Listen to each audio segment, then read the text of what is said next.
Hindi ho yan babagsak, hindi ho yan lalaho, hindi ho yan mamali. Kaya mapalad yung nagpapatuloy dahil tuloy-tuloy ang Bible. No? Yan ang tatayo, hindi yung ating palagay. Hindi yung ating pakiramdam, hindi yung ating pakiwari. Tatayo ay salita ng Diyos. Kaya lean not unto thine own our understanding, but unto the Lord.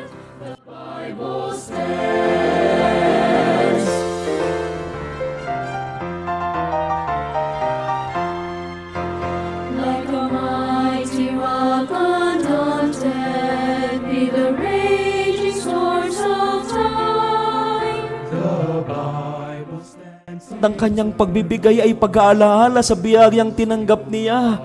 Pinatawad ang kanyang maraming kasalanan kaya siya umiibig ng malaki.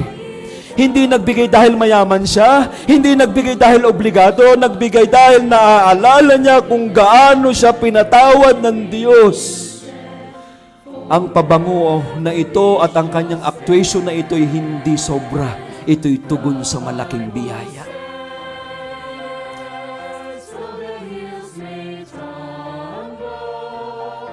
Mga kapatid, ay tali pa ang ating isip eh. Baligtad eh. Pagdating sa mga bagay ng Diyos, ang tingin natin eh sobra, pero pagtingin natin sa mga bagay na lilipas at wala namang kwenta, hindi tayo nasusobrahan. Handa kang umutang, handa kang mag-installment para sa bagong iPhone. Na isang araw yung iPhone, pag bumagsak ay sira at lilipas. Kaya mong sobrang ibigay yung iyong kayamanan sa mga bagay na lilipas, pero ang tingin mo sa pagbibigay sa Diyos ay hindi sobra. O nasosobrahan ka.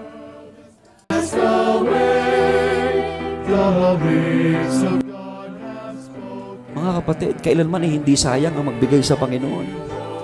Kailanman ay hindi sayang ang magbigay para sa walang hanggan. Yes, we give it, for its author is divine. God will give me strength to live it, and to prove it and make it mine. The Bible stands, though the hills may tumble. The Bible stands, though the earth may shatter and crumble. I will plant my feet I will plant my feet on a sure foundation. Though all around is sinking sand, the Bible stands. The Bible stands. Though the hills may tumble, the Bible stands.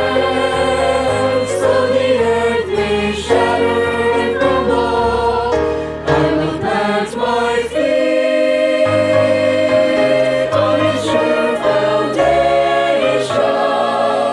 Though all around Ito lang ang ating paninindigan. Ito'y pang mundo, hindi tayo sang-ayon sa gawa ng mundo. Kasi ito po ay makamundong awitin. Worldly song, lalo na yung rock music. I will plant my